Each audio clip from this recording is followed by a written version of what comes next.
শেখ হাসিনার সরকারের পতনের 4 দিনের মাথায় বাংলাদেশে গঠিত হল অন্তর্বর্তীকালীন সরকার। ডক্টর মোহাম্মদ ইউনূসের নেতৃত্বাধীন এই সরকারকে জাতিসংঘ সব ধরনের সহযোগিতা করবে বলে জানিয়েছেন সংস্থাটির আবাসিক প্রতিনিধি গোয়েন লুইস।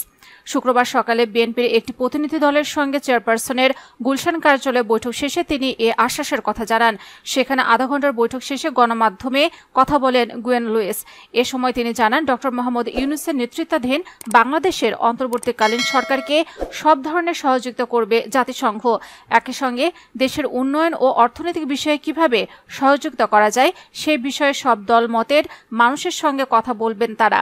এ সময় বিএনপির প্রতিনিধি হিসেবে ছিলেন মহাসচিব মির্জা ফখরুল ইসলাম আলমগীর, স্থায়ী কমিটির সদস্য আমির খসরু মাহমুদ চৌধুরী, ওসামা ওবায়েদ।